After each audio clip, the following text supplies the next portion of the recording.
Hello and welcome. This is Eagle Eye 621, and what you see behind me is a fully automated wool farm. But what we're here to talk about today is something decidedly more simple, and that's what you see in front of me right here.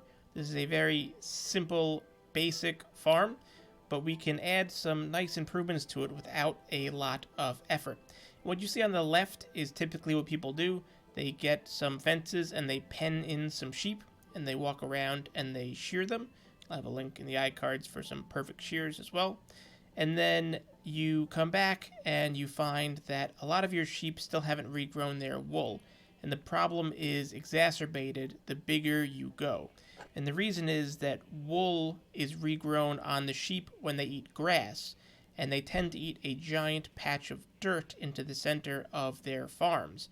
And the way grass spreads is you need a grass block within a certain range and certain conditions in order to spread onto the dirt. But because there's no grass in the center here, there's nothing to spread. So it's forced to come in from the outside, which greatly reduces the chances of getting that spread, and of course why you still have a lot of sheep that have not regrown their wool. So what we're going to do is show some very basic alterations that don't require any redstone, but will greatly increase your output and also increase the likelihood that when you come back to your farm, all of your sheep will have regrown their wool. While we do this, we're going to do a couple of experiments to show exactly that this will work, and with regard to the spread. So I'm going to put a grass block right in there underneath this, and let's actually grab some torches so we can keep track of where all of the grass started. It started within that block. And then we're going to put one up here. Put some torch on that. And then we're going to just put some grass on the top part of this. And we already have some grass on the bottom part of that, which should give you a pretty good indication of what's going to happen or not happen. Now, I could have swore that this was different in a different version. We are in the current snapshot for 1.16. So either they change that or this is just the way it's always been. So we'll see if this dirt spreads while I go over the kind of pattern and materials that you're going to want to use. Before I do that, let me take a quick moment to ask you to scroll down and hit that subscribe button. It really does help out the channel a lot. So now, instead of just doing your basic farm that has a penned in area for your sheep, what we're going to do is we're going to make a very specific pattern within that area where we're going to block off and prevent the sheep from eating the grass. Now you may want to do this with fence posts, but do keep in mind that on occasion the sheep apparently are able to eat the grass block that is on the fence post. So I would recommend using glass, which won't turn the grass into dirt, as you can see under there, but also the sheep won't be able to eat. Now, it does not appear that they're able to eat the outside for the fence, so if you want to do the outside of fence post, that's perfectly fine. Now, you're going to want to start by finding a pattern of 4 blocks in your farm, and you're going to want to come around and put a block just like this, this, and this. So do look at this pattern. And what we're doing is we're making a bunch of L shapes.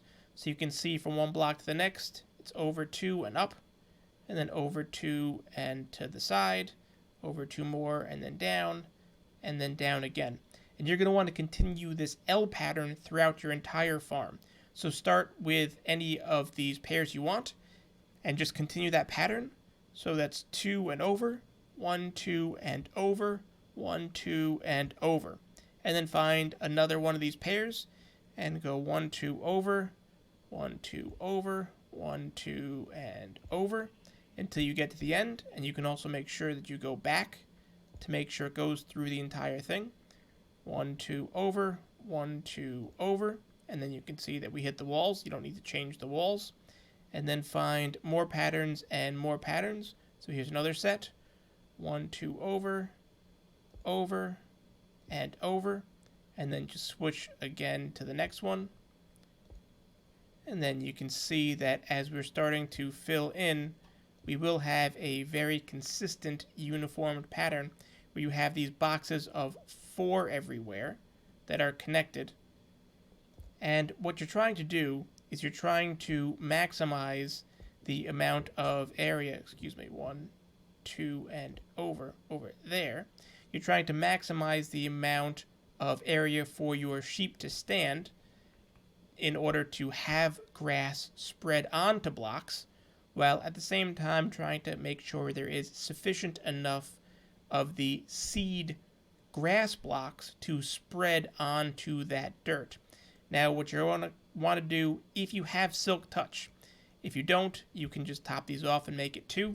If you do have Silk Touch and you are able to get some grass, you do want to put the grass on top of that entire pattern. But before I do that, let me take a zoom out so you can see exactly what this pattern is supposed to look like. And you just want to continue this pattern for as big as your farm is.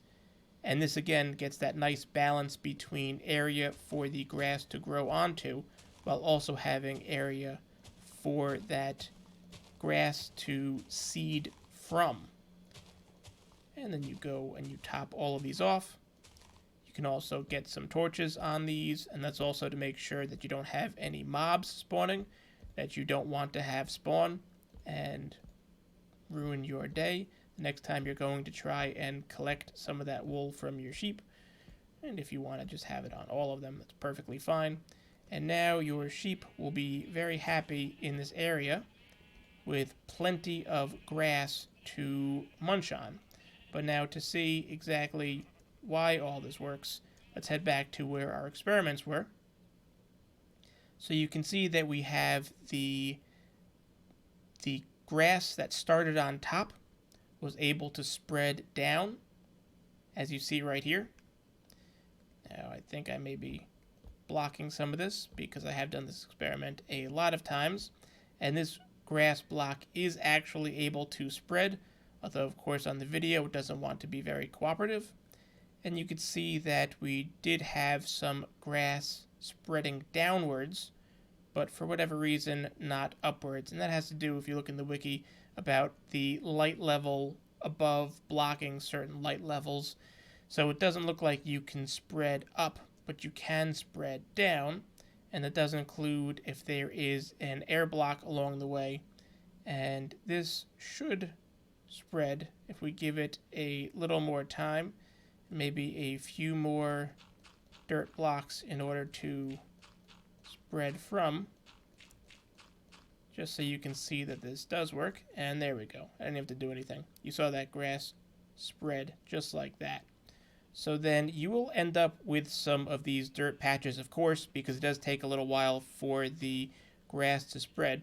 But you can see over here we still have a lot of sheep that don't have any wool. And this problem gets a lot worse the more sheep you're trying to cram into a smaller area. Now, if it's tiny enough, it doesn't really matter because the grass can stretch all the way across. But even in this tiny one with not a lot of sheep, you still see that there are a couple that have not managed to regrow their wool. Something like this really does not take a lot more effort than just putting them all in a pen in the first place, but it will allow you to get a much higher quantity of wool because you'll be able to come back and shear them that much faster. Now, I will have an iCard and a link in case you're interested in something a little bit more automated like this, which will just take and fully automatically shear the sheep for you. And the way this one works is actually by passing dirt blocks and grass blocks underneath them so that they always have something to eat. This is obviously your no redstone solution. You're just going to jump in and shear them manually to collect that wool for all of your wool purposes. If you found this video helpful, I would appreciate a like. Found it interesting, maybe even share it with one of your friends. And for more videos like this, do of course subscribe. YouTube has also given me a join button, which is like their version of Patreon. So if you're interested in supporting me in that way, there is a join button right next to the subscribe button, which will tell you about some additional features that are offered and perks. Thanks for stopping by.